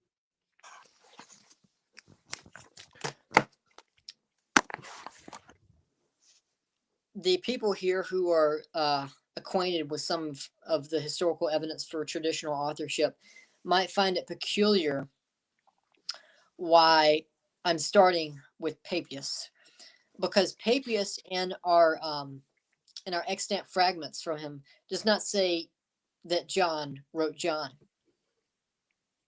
So why am I starting with Papias? I think there's very good reason to think that Papias did attribute the fourth gospel to the gospel of to John the son of Zebedee. Two pieces of evidence for this. One is the anti-Marcionite prologue to John, which explicitly says that Papias says that John wrote John. To be fair, the anti-Marcionite prologue also says that Papias was the one that translated John's gospel, which is extremely implausible. So it definitely is the Marcionite prologue, anti-Marcionite prologue does definitely mesh up some traditions which are unreliable, but it's evidence nonetheless. But also, I think in combination with the second piece of evidence, we are justified in our conclusion that Papias attributed the fourth gospel to John, son of Zebedee. And the second piece of evidence is the Moratorian fragment. So can you skip to the next slide, please? Yep. This is probably a little bit more controversial. It shouldn't be too controversial, because I'm in good company here. when I say that I think it's probable that the Muratorian fragment was not entirely dependent on Papias, but definitely used Papias. So I'm going to note 5 points of contact between the, I'll just call it the MF from now on, for easinesses. For brevity. Yeah, for brevity. Easinesses. Wow, that's not a word. I'll call it for whatever. Okay, 5 points of contact. One is that both Papias and the MF explain the Gospels in terms of order and eyewitness authority. Papias says that Mark was written out of order. You go to the Muratorian fragment, it says that John was written per ordinum. That's the Latin behind it. And they both explain the Gospels in terms of eyewitness authority. If you look at Papias, he says that Mark was following Peter, though he says Mark did not himself see the Lord. But if you go to the MF, it says that John saw the Lord in the flesh, and then he cites 1 John. 2, both accounts are concerned with different beginnings. This relies on the definition of taxis, which I proposed earlier, namely that it refers not to chronological order, but literary arrangement. So if I'm right about that, Papias' statement really interlocks with the Muratorian fragment, which talks about the different beginnings of Luke and John as well. There's similar vocabulary used. I forgot to note this down in my notes, but it gets a bit technical. So you can email me if you want to learn about that. Number 4 is that, okay, this is interesting. Eusebius tells us that Papias cited 1 John. And when you look at the Muratorian fragment, what does it cite? It cites 1 John to prove that John wrote down Jesus' deeds per ordinum in their order. So there's, again, an interlocking there. Lastly, the MF says that John's disciples urged him to write a gospel. In the passage, Eusebius, so this is a little bit, this is talking about Papias at one remove, so this is might be a weaker point. But if you go to Eusebius, he quotes Clement of Alexandria, or paraphrases Clement of Alexandria, and he says that this statement of Clement's is also supported by Papias, and he paraphrases Clement as saying that Mark was urged and persuaded to write his gospel. So in both cases, you have the author being urged and persuaded to write his gospel. So there's 5 points of interlocking, which suggests to me that at least the MF was somewhat dependent on Papias. And I think there's strong enough evidence when we have the MF in combination with the Ante-Marcionite prologue to say that Papias attributed the fourth gospel to John, son of Zebedee. You want to go back to this slide? Yeah. Okay. Oops. Go back. Yeah, there we go. There we go. Okay. So Ignatius and Polycarp allude to John. This is sometimes overlooked. Like C.K. Barrett, for example, complained that Ignatius and Polycarp, or excuse me, I think Polycarp specifically didn't talk about John enough, but Polycarp alludes to a Johannine writing, as well as Ignatius. For example, read his letter to the Romans, chapter 7. Justin Martyr, we've already cited 3 times already his statement that about the memoirs of the apostles and those who followed them. So nothing more needs to be said about that. But Justin Martyr also is a guy accused of not knowing John's gospel or not treating it on the same level.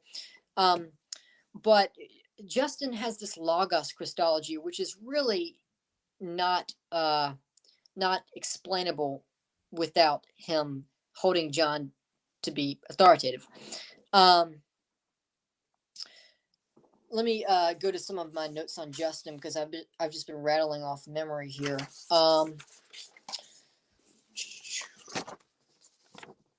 Okay, I forgot to write the Justin stuff down.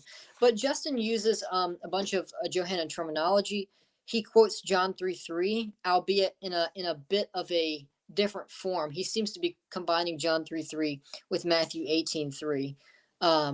Though he could be quoting an alternate textual tradition, the same one that the first hand of Codex Sinaiticus seems to attest to.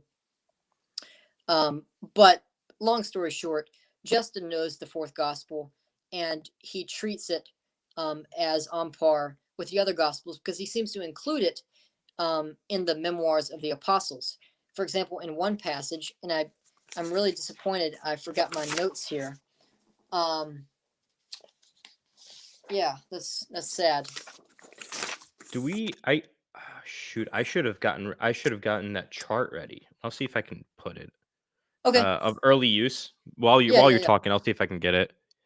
But in one passage, Justin says that we learned that Jesus was beget of the Father, and that we have learned this from the memoirs. So he quotes something that is clearly influenced by John's gospel, and he says that we have learned this from the memoirs.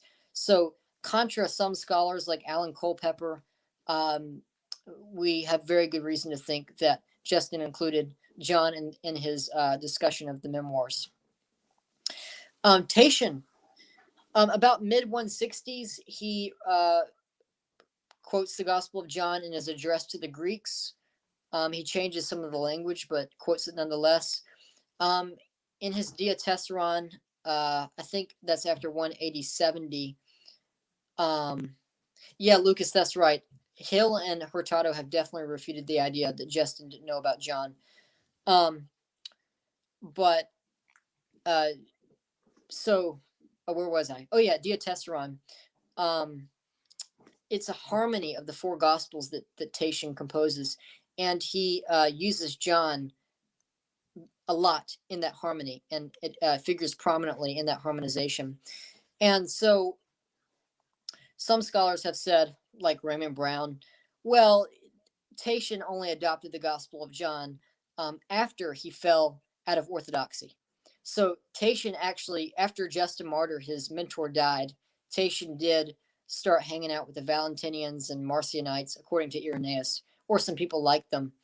But that's not true, because his address to the Greeks was clearly written while Tatian was still Orthodox. So it seems that he held the Gospel of John to be authoritative both before his deconversion and after his deconversion from Orthodoxy. Ptolemy is a Gnostic writer, and in his letter to Florinus, about 8140 to 160, he quotes John and says that this was written by John. And he kind of states it like this is common knowledge, right? He doesn't need to clarify or defend anything. And it's important that Ptolemy is a Gnostic writer, because what this shows is that there was this consensus in the early church that crossed the Orthodox Gnostic boundary. Yep. That kind of ties in with the beginning slides we talked about with the hostile corroboration. Yeah, absolutely.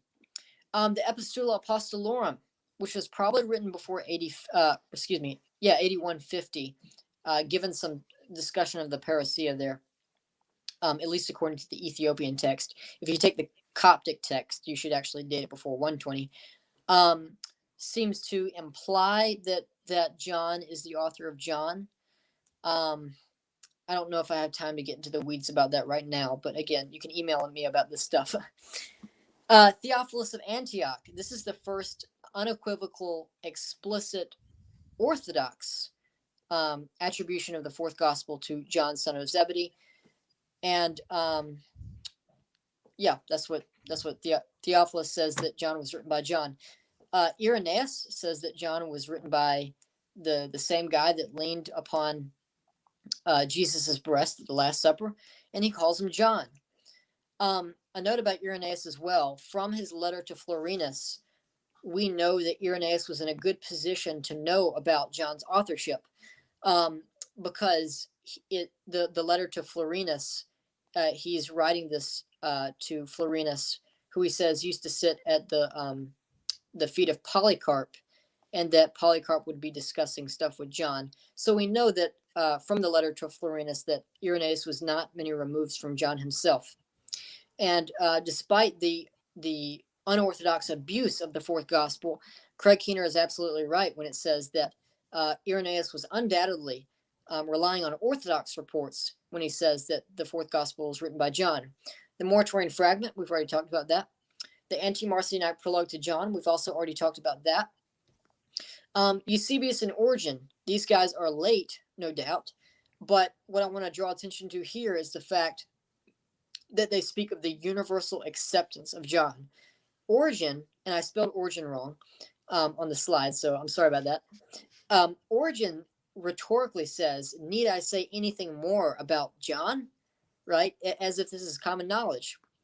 Eusebius explicitly states that that the authorship of the fourth gospel had never been doubted. And that's not him being uncritical, because he goes on to say that some of the epistles have been doubted, including a Johannine epistle. So yeah. And then we have more manuscript evidence for John. P75, early 3rd century, P66, late 2nd or early 3rd century, attest the title, The Gospel According to John. But Codex Aleph and Codex B, which are later, attest a simpler title, which suggests to some textual critics that those manuscripts are preserving a title that was earlier than P75 and P66. So yeah, that's the external evidence. All right. There we go. Cool. So what's cool about John is that it has an internal claim to authorship by this mysterious figure named the beloved disciple. And if you go to 1934 and 35, it says that the beloved disciple has witnessed these things. And here's the key phrase: and he knows that these things are true. So contra some of the scholars that will say these are later, these third-person self-referential verses are later additions by some like Johannine community. This verse, and I'm borrowing Lydia McGrew's phrase here, talks about, seems to refer to this direct epistemic reflection. John is describing in that phrase, and he knows that he is telling the truth, a knowledge of oneself that other people are not going to have as easy an access to. And again, we've already talked about how third-person self-referential language was common among ancient historians, Thucydides, Polybius, Josephus, etc. Also, we have 21:24.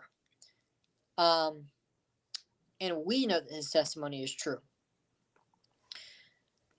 Some people have said, look, if there's evidence of a Johannine community, it's this. This is the editorial stamp of a group of John's disciples.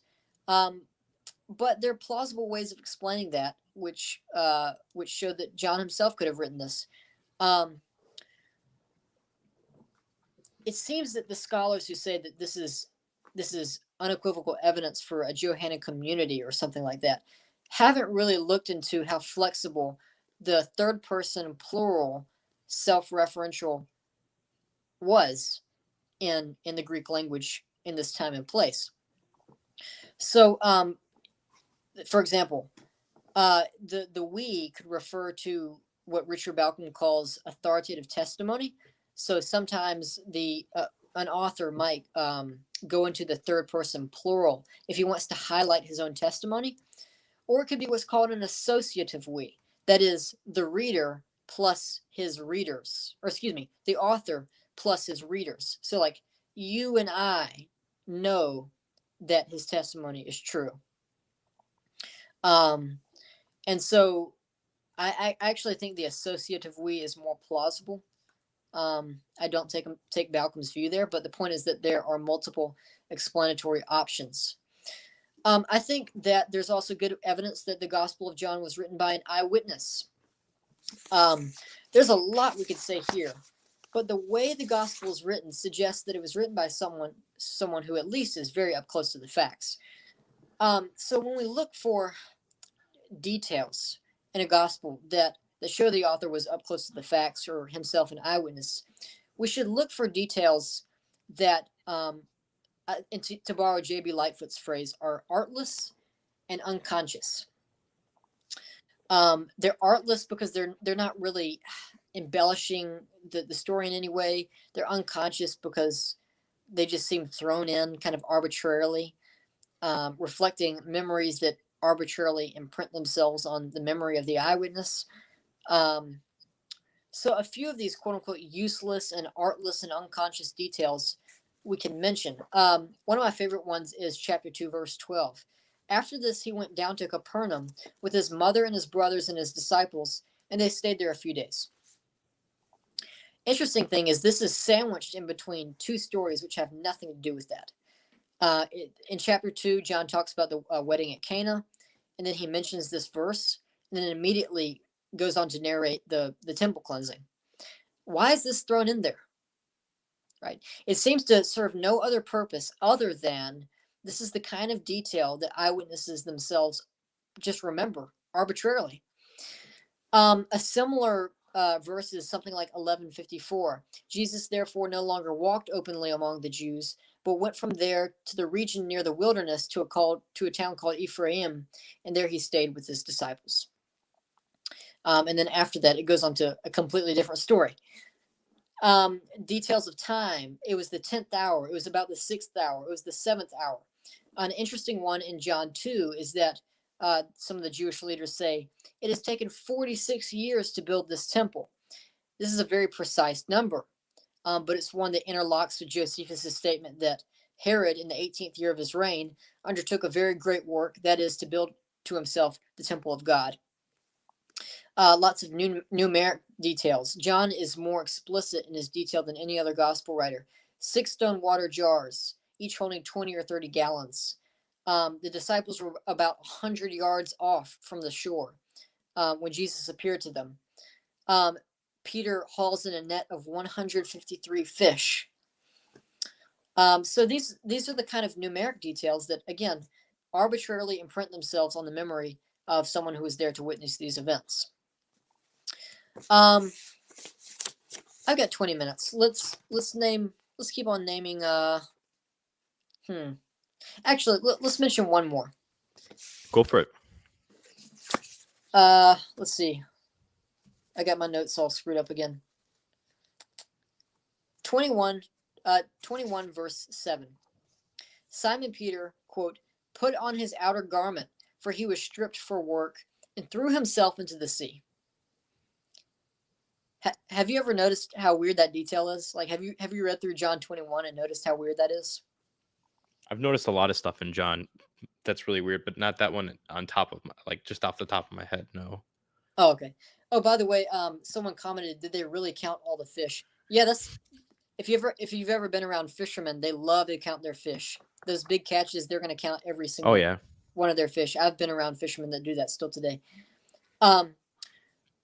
Every time I read John 21, this detail strikes me as so odd, right? Because John doesn't explain why Peter just strips naked and jumps into the water, or he said, I don't know if he stripped naked, but it says he put on his outer garment. Oh, excuse me, I got that wrong. He was stripped for work, and he put on his outer garment, and then he throws himself into the sea. Is that the kind of detail that a fabricator would invent? It's so odd, it serves no purpose in the narrative, but it's well explained if we say that the author was an eyewitness, and these are the exact kind of details that eyewitnesses arbitrarily remember. So I've always liked that one. That one's cool. Okay, so I think we have enough internal evidence to show that the author was plausibly an eyewitness, or at least someone up close to the facts. I also think the internal evidence shows that the author was one of the 12. If we compare Mark 14, 17 through 20, Mark is very strong, just by implication, that when Jesus ate his Last Supper, it was only the 12 with him. Mark says that Jesus came with the 12.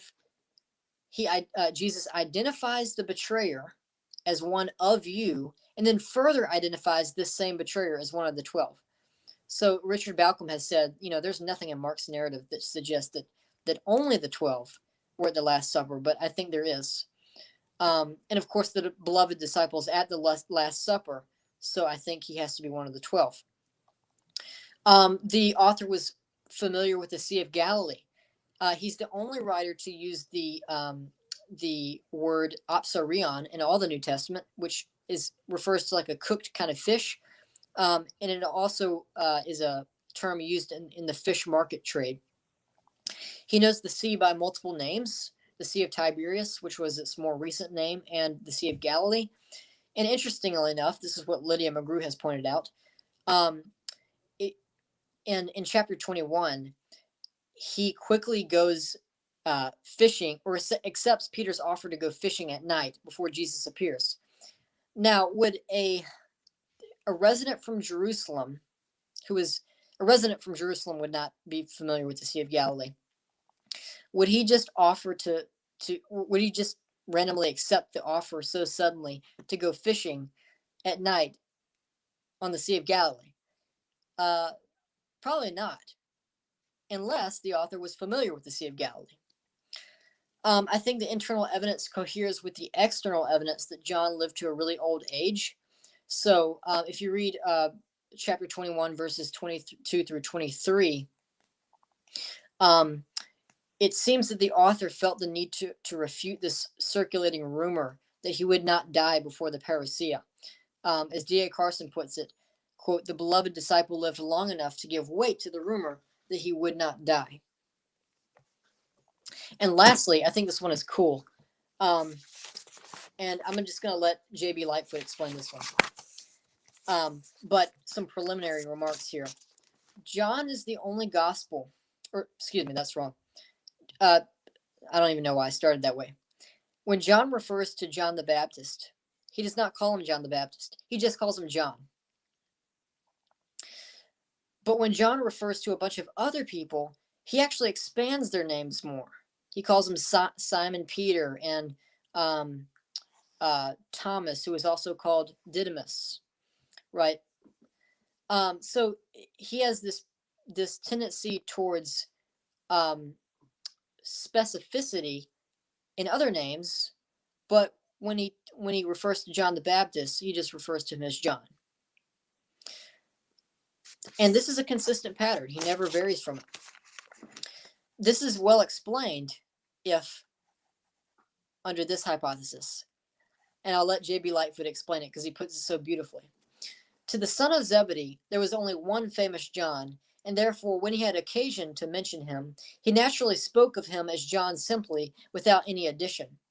Is it conceivable, I ask, that any forger would have lost sight of himself so completely and used natural language of John, son of Zebedee, with such success as to observe this very minute and unobtrusive indication of personality? In other words, John, if his name was John, would have thought of other Johns just as John. He wouldn't have needed to distinguish the Baptist from himself.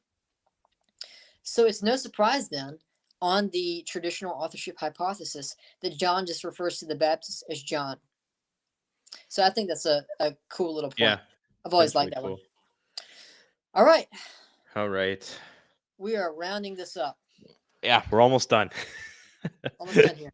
We still got 18 viewers. That's pretty cool. Yeah.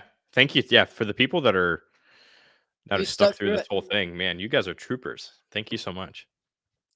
Okay, so here we go. Oh, dang it. Where did I put some of my notes here? I apologize for the delay here. You're good. Interestingly, I don't know where I put my notes on the allegory group. Okay, I can do it from memory. It's okay. So, some objectors just holding on for dear life. For how long and intense this stream has been. Yeah, we got about 10 minutes left, I imagine, because Dan said he wanted to cut it off at 2 hours. So, around in the 4th century, early 4th century, we have this guy named Epiphanius. And I hope I'm pronouncing his name right, but that's probably not how you pronounce his name. But this guy named Epiphanius tells us about this group named the Allegory group. And he says that they reject both the gospel and revelation. We also have evidence from a guy named Dionysius Barsalabi. I'm probably also pronouncing that name wrong. Ancient names are hard to pronounce. And he says that Caius, a certain guy named Caius, he calls him a heretic, rejected the Gospel of John. Now, the argument goes that if you have this allegory group and this guy named Caius, which objectors usually connect with Gaius of Rome, who was an Orthodox member of the church in Rome, they're going to say, look, there's all this opposition to the Gospel of John, and this is not well explained on the traditional authorship hypothesis. The problem with this is that the alleged evidence for the existence of an allegory group is very slim, and the idea that Gaius of Rome rejected the Gospel of John is almost certainly bogus. So, to start with Epiphanius's so-called allegory group, I think it's pretty clear that Epiphanius is actually kind of constructing his own heresy here, that this is a composite heresy that he's compiling. So it seems like he's using earlier sources. It is true that people earlier than him rejected Revelation as authentic, right? But we're not talking about Revelation, we're talking about John. For example, Dionysius of Alexandria reports of a group who called it unknowable and unintelligible.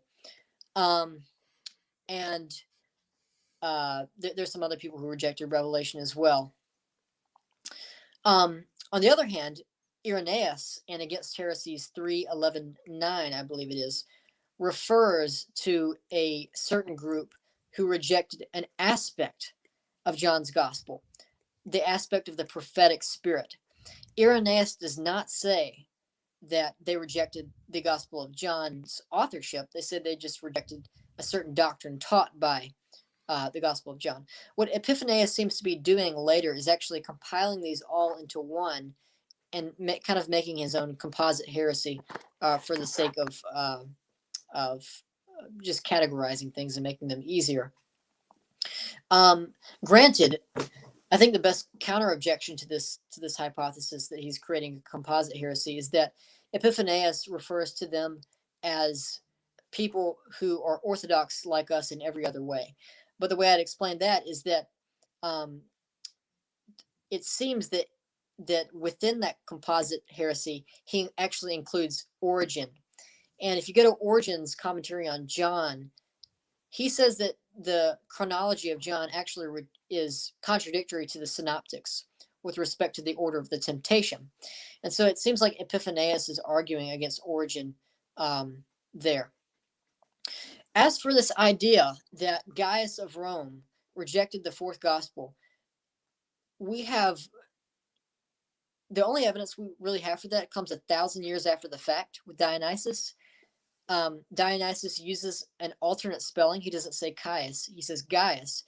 And moreover, his claim, even if you do connect it with Gaius of Rome, is extremely implausible. Because Eusebius, when referring to Gaius, calls him an ecclesiastical man and a learned man, and he supposes that he's orthodox, something that he'd hardly do if he outright rejected the Gospel of John.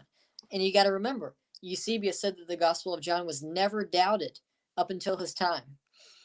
There are two more pieces of evidence which are sometimes used, but again, these are not very good. There's a Roman statue which inscribed on it is this alleged work by Hippolytus, and it can be translated the matters concerning the Gospel of John, I think. And then later in the 12th century, you get this catalog of Hippolytan works by Abed Jesu, and one of the works listed is something like an apologia for the Gospel of John. Some objectors have said that these are the same work. That doesn't make any sense to me because the word order is different, and also the Roman statute does not include the word apologia. And even if you say that these are apologetic works, it doesn't necessarily mean that they're defending the authorship of John as if they have to defend it against people who doubted it. I mean, for example, the controversy of Johannine chronology was a problem in the early church, which they could have been defending, not necessarily John's authorship. So there's not really much evidence at all that there was widespread doubt about the Gospel of John. That's kind of a modern myth. All right, seems like we've got 5 minutes here. Another big we don't have to objection. stop at 2 hours on the dot, Bram. Okay, that's fine. Another big objection is if you read John 18:15 through 16, the beloved disciple, I think it is the beloved disciple. It doesn't actually say that. It says another disciple. But given the other textual clues in the gospel, I think it is the beloved disciple. So I do grant that. The beloved disciple comes to the high priest's court, and he gains access into it. And John says that he was known to the high priest. The question is, how could a Galilean fisherman be known to the high priest? A few things here. There are some plausible ways to understand this. One is that if you actually look at Mark 1:20, it says that, and this is narrating the call of the sons of Zebedee. It says that Zebedee, their father, had some hired servants in the plural. What that suggests is that they were wealthy, or at least wealthier. So that raises the prior probability that the beloved disciple could have had access into the high priest's court. There could have also been a familial connection here. Just to quote Craig Blomberg, it is also at least suggestive to observe that if one be permitted to quote unquote harmonize the list of women standing by the cross in the various gospels, the sister of Mary, the mother of Jesus, John 19:25, is equated with Salome, the mother of James and John, Matthew 27:56, Mark 14:40. But Luke 1:36 also calls Elizabeth, the wife of Zechariah the priest, and herself a descendant of Aaron, verse 5, a relative of Mary. Here's the key. The upshot is that the sons of Zebedee were relatives to at least one priestly family in Judea, verse 39. It is not impossible that such connections led to some kind of acquaintance with the house of Caiaphas. And lastly, I'd say that there actually is this scene where the beloved disciple gains access into the high priest's court. It seems to be confirmed by an undesigned coincidence. And this is a case of where two gospels kind of, or at least two accounts in the same gospel, they could be in the same gospel, casually interlock in ways that supports the truth of both. And the undesigned coincidence is that that John alone refers to, names the person whose ear is cut off by Peter, and John calls him Malchus. So that raises a question. How did John know Malchus's name? Is he just adding detail to make his narrative more plausible?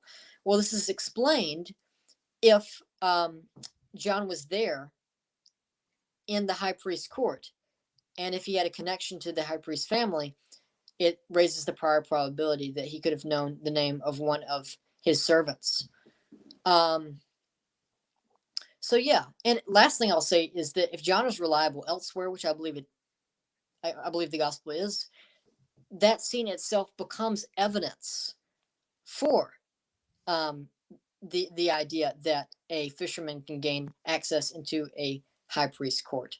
There's nothing specifically which we know about Palestinian Judaism, which says that Galilean fishermen cannot know or have access or have connection to the high priest's family. Okay, phew. I think I'm going to skip Was the Beloved Disciple a Fictional Literary Device, just because that one is so bad. Yeah, I was just going to say, I don't know if that's really needed. You can email me about that, bramrawlings@gmail.com. Last one, 30 seconds. Was John too old to write a gospel? The short answer is no. We have plenty of evidence of people in the ancient world who were still alive and active in their various respective professions when they were in their 80s or 90s. The Mishnah, for example, actually presupposes that some people can live to 100, but at least it also presupposes that people can live into their 80s and 90s. And while it is true that there was a low average lifespan in the ancient world, that average was brought down by a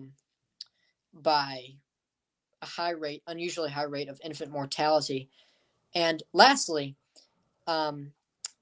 this argument ignores the specific, overwhelming evidence that John did write his gospel as an older man. And one more thing to say. It's plausible also that John was a really young man when he started following Jesus, a teenager. So John could have been in his 70s or 80s when he was writing his gospel. He didn't have to be in his 90s. All right. Cool. I'll give you a little break. Oh, wait, no, not yet, Bram. Go ahead. I forgot about those. That's cool. There's a lot of good resources on literacy rates.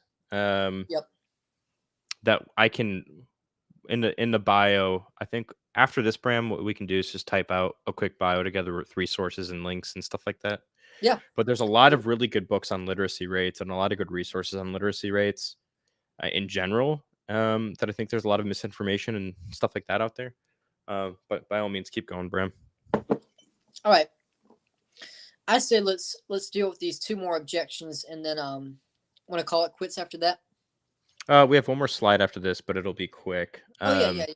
Forgot about and that. Then if you want, we can do a short. We can do a Q&A and just answer like maybe two, 3 cool. questions. I mean, I can stay here all night. I just don't want to take up too much of your time. So. Oh no, I'm fine. I honestly will probably finish the stream and we'll just get together with our group and talk some more.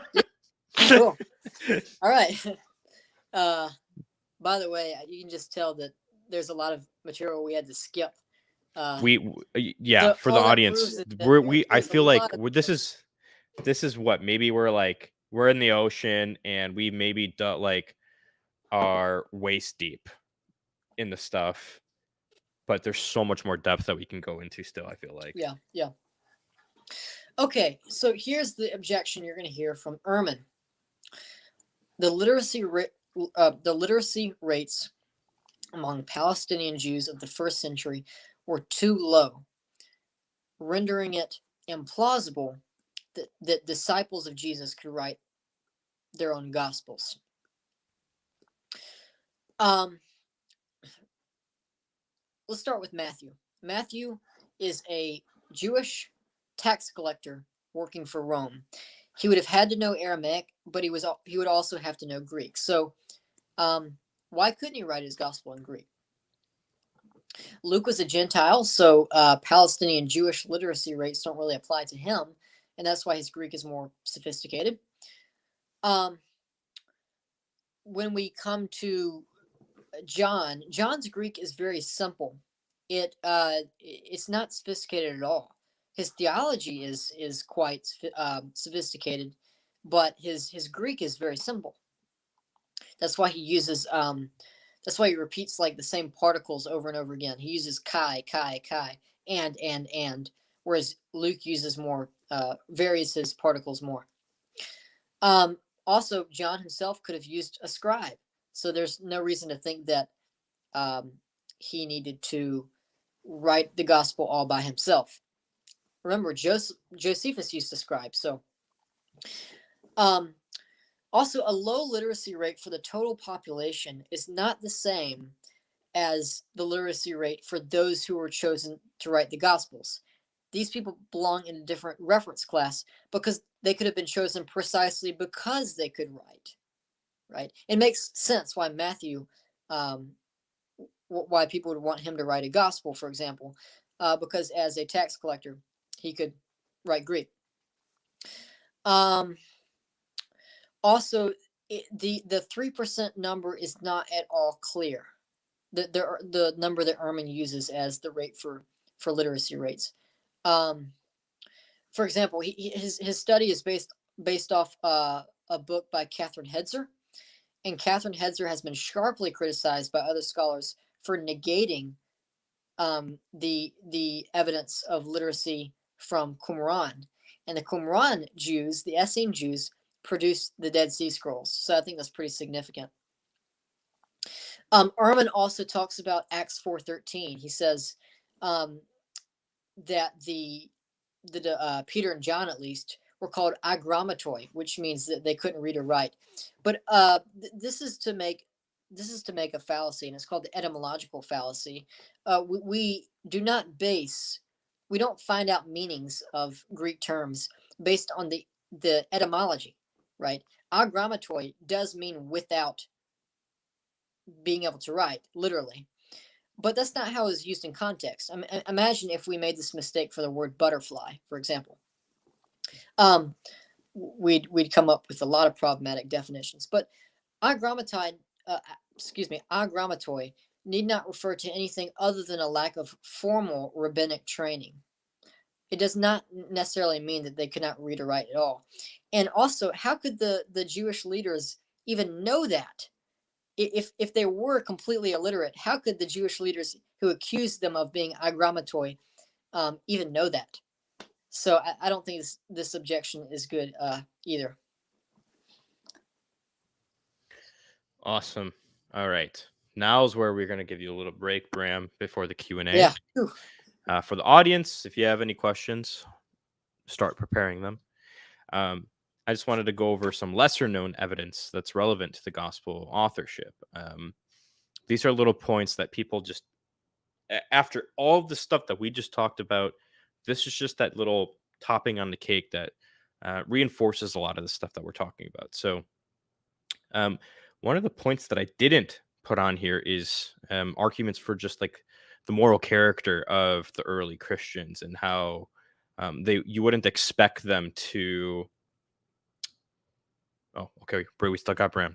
You wouldn't expect them to do any forgeries or lying or making things up, like stuff like that. So there's other just different ways that Christians utilized that to help recognize for forgery. So one of them would be through the use of recognizable handwriting. So I have Second Thessalonians pulled up, but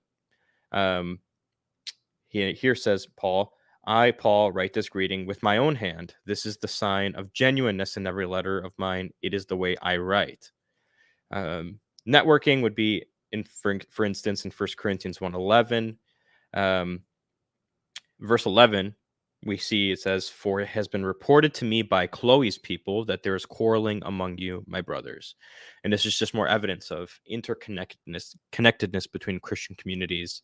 And that networking would then kind of make the groups predisposed to knowing whether or not things have been forged and all this other stuff. I don't have the quotes up for the rest of these, but the early Christians would compare manuscripts. They would punish those who are caught in such activity like forgery. They would analyze the writing styles. Polycarp expresses the general sentiment of the early Christians when he condemns whosoever perverts the oracles of the Lord and describes the Christian interest in maintaining the word which has been handed down to us from the beginning.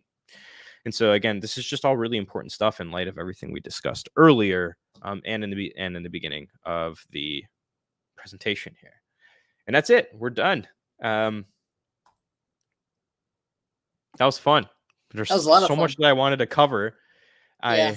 If I'll just tell the audience, like before we hopped onto the stream, we deleted at least 4 slides, thinking we're not going to be able to get through this. We deleted some slides like during our presentation, right?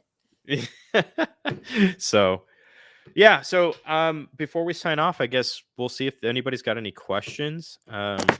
So there was someone who had a question about John's date, I think, if you want to slide up and find that. Yeah, give me a second here. I saw that too. I see Lucas's comment. Brian J. Wright's recent studies on literacy rates is the best. I agree. Brian Wright is a very good resource on literacy rates. When do you date John? Sorry, must have missed that. Between the mid 80s and the mid 90s, I take the standard scholarly date there. That's what I said too. I think it was written after the temple destruction, during a time when after the Sadducees had been destroyed, and hence why John focuses so much on the Pharisees and not the Sadducees. But I think it was written before AD 100, given the patristic evidence and the evidence of things like P52 and so on. Yeah.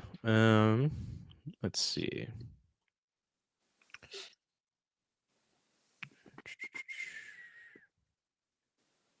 So this will be more of a question for you, Bram. Since we're talking about anachronistic fallacy, have any of you come across the first century meaning of the word pair heaven and earth? I think I'm having a hard time understanding. Are you saying that like in our modern usage of the phrase that's anachronistic? How we use the phrase heaven and earth today compared to how it was used back then?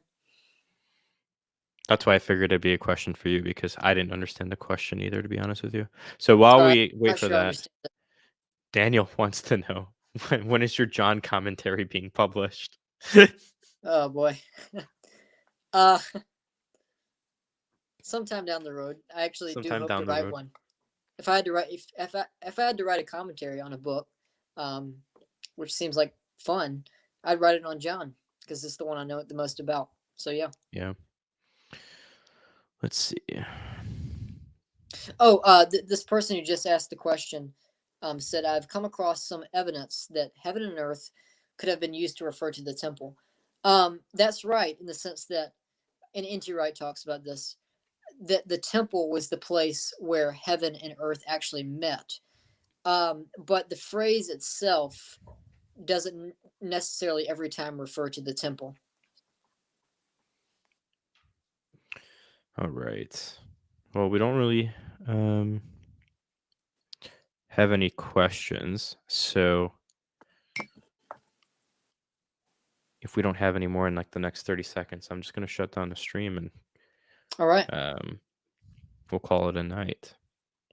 Thanks, Bram. It's always nice having you on. Yeah, I had a blast. Yeah, I know this is always really fun to do. Sorry, I was reading comments. And I think this sets up a very strong. So you already know this, but for the audience too, and the the active community members here at the channel, what we're doing here in the last few streams and the last few videos that we've done. I mean, the last 6 months of this channel has been setting up a foundation to what's later going to be the argument for the resurrection of Jesus. And through all of this stuff that we're doing right now, we're setting up a very firm foundation, some prior stuff that we need to take care of to make a maximalist approach to the resurrection of Jesus. So, um, hold on, it looks like we might actually have a question. Okay, so Taylor says, so from my understanding, it's Matthew the disciple and John the disciple are authors, and Luke and Mark are apostles as well. They are followers of the apostles. Yeah. If by apostles you mean uh, the 12, but sometimes the term apostles was used in the early church to denote a wider group of people. But Matthew and John, who were members of the 12, and Luke, who is not an eyewitness of Jesus but followed Paul, and Mark, who is not an eyewitness of Jesus but followed Peter during their ministries post resurrection. Yep. All right. Well, everybody, thank you so much for watching. For those of you that want the slides, you know my email address. You know how to reach me through social media. Bram, give your email address one more time. BramRawlings@gmail.com. It's just my name plus @gmail.com. Awesome. And yeah, so email us, shoot us a message. Again, if you want the slides, let me know. And then Yeah. we'll have a bio up sometime soon with a list of resources as well. So thank you everybody for watching. I appreciate it as always. Thanks for having me on, Dan. I had a blast. Yeah.